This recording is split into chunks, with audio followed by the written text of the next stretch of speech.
Agree सफलता के इस ऑनलाइन लर्निंग प्लेटफॉर्म में आपका स्वागत है। आज के इस वीडियो में हम एग्रीकल्चर इकोनॉमिक्स के मोस्ट इंपॉर्टेंट क्वेश्चंस को डिस्कस करने वाले हैं जो बोर्ड एग्जाम्स में पूछे जा सकते हैं। ये 2019 का पेपर है। आप सब्सक्राइब करके बेल आइकन को प्रेस कर दीजिए और भी सब्जेक्ट्स की वीडियो आपको मिलती रहेगी। सबसे पहले हम सीक्यू देख लेते हैं।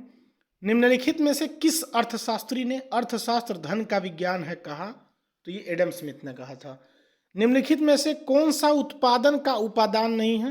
तो देखिए, भूमि, श्रम, पूंजी, साहस और संगठन 5 होते हैं, तो ये कच्चा माल होगा इसका सही आंसर। जब कुल उपयोगिता अधिकतम होती है तब सीमांत उपयोगिता होती है, तो ये होती है 0। चलिए, निम्नलिखित में से कौन सा उत्पादन का साधन मौलिक और अविनाशी है? ये भूमि है। सामान्यतः एक वस्तु का पूर्ति वक्र ये वाई अक्ष के समांतर बढ़ता है। ठीक है, चलिए अब निश्चित उत्तरी प्रश्न, इनको एक लाइन में लिखना रहता है सीधे सीधे। सबसे पहला क्वेश्चन है बाजार, 6वां क्वेश्चन है। बाजार क्या है? तो बाजार एक ऐसा स्थान है जहां क्रेता और विक्रेता दोनों उपस्थित होते हैं और क्रय विक्रय करते हैं। 7वां क्वेश्चन है पूंजी क्या है? तो धन का वह भाग जो उत्पादन में प्रयोग होता है पूंजी कहलाता है। ये रिकार्डो का है, ये आप ध्यान से लिख के याद कर लीजिएगा, रिकार्डो ने दिया था ये। ठीक है, मांग से क्या तात्पर्य है?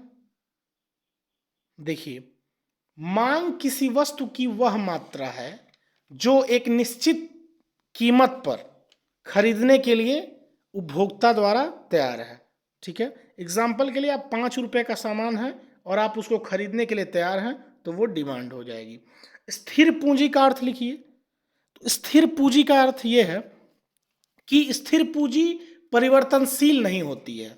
ठीक है, वो हमेशा स्थिर रहती है और कई बार प्रयोग होती है। एग्जाम्पल के लिए हम देख लें, ट्रैक्टर, इमारत और जमीन, ये 3 एग्जाम्पल। सीमांत उपयोगिता क्या है?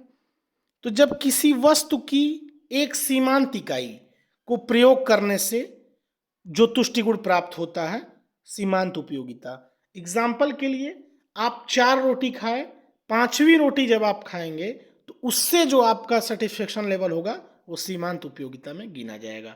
चलिए आगे देखते हैं। मुद्रा को परिभाषित करिए। तो मुद्रा कोई एक वस्तु है जिसका विनिमय के साधन के रूप में प्रयोग किया जाता है। ठीक है, सामाजिक परिवर्तन के कोई 2 उद्देश्य लिखिए। तो देखिए 2 है। मान लीजिए पहला है नवीनीकरण। अगर समाज में परिवर्तन नहीं होगा तो बहुत ज़्यादा अत्याचार हो जाएगा, वही चीज़ें, पुरानी चीज़ें हम लेके ढोएंगे, वो सही नहीं रहेगा। और दूसरा है सतत विकास। अगर विकास नहीं हो, परिवर्तन नहीं होगा तो विकास नहीं हो, कैसे होगा? क्योंकि परिवर्तन संसार का नियम है। इसके बाद बेरोजगारी समस्या के निवारण के लिए 2 सुझाव। सबसे पहला है आपका जनसंख्या नियंत्रण। आप देखिए, हमारा देश अब चाइना को पीछे छोड़ चुका है और हम जनसंख्या में नंबर 1 पे आ गए हैं, लेकिन ये बात सही नहीं है। और दूसरा क्या है? लघु उद्योगों का विकास। अगर आप बिजनेस जो है डालेंगे ज़्यादा से ज़्यादा तो लोग इन्वॉल्व रहेंगे, बेरोजगारी खत्म हो जाएगी। इसके बाद है आवश्यकता।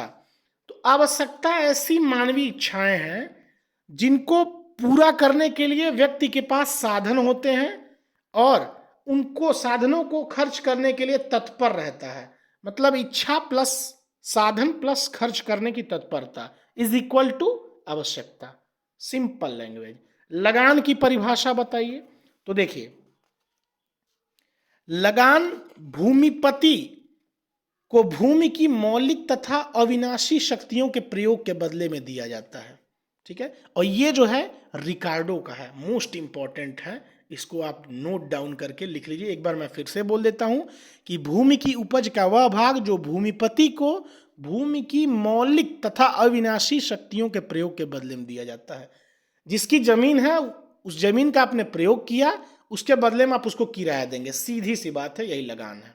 ठीक है, अब देखिए पूंजी क्या है, इसके महत्व। पूंजी मैंने पहले ही बताया कि धन का वह भाग जो और अधिक धन उत्पन्न करने के लिए प्रयोग किया जाता है, या पूंजी वह भाग है जो पूंजी धन का वह भाग है जो उत्पादन में प्रयोग किया जाता है। ठीक है, इसका महत्व है ये है कि बिजनेस जो है ग्रोथ करेगा, उद्योग धंधों की स्थापना हो पाएगी। अगर वो नहीं रहेगा तो कैसे बिजनेस चलेगा, रोजगार कैसे बढ़ेगा, तकनीकी ज्ञान में कैसी वृद्धि होगी जब तक नई टेक्नोलॉजी हम पैसे से अडॉप्ट नहीं करेंगे।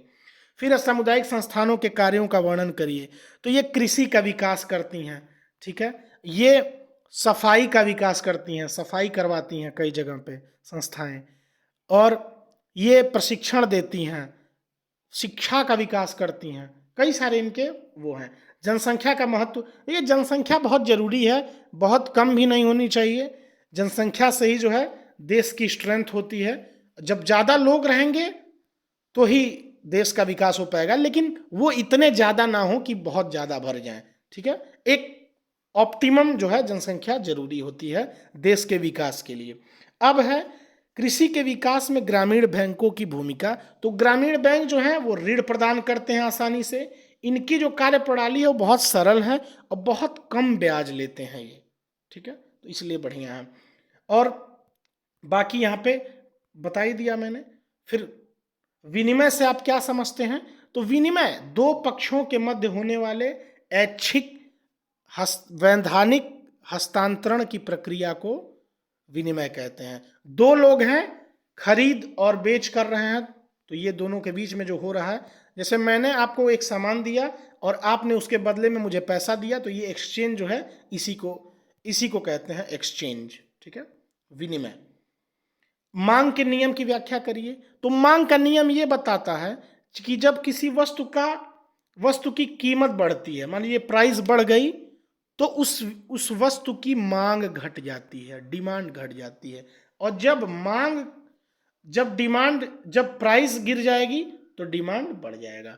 सब्सक्राइब करके बेल आइकन को प्रेस करेंगे। आई होप वीडियो पसंद आए। कोई डाउट हो तो कमेंट करें, और व्हाट्सएप ग्रुप का लिंक डिस्क्रिप्शन बॉक्स में है, वहां से ज्वाइन करें। धन्यवाद।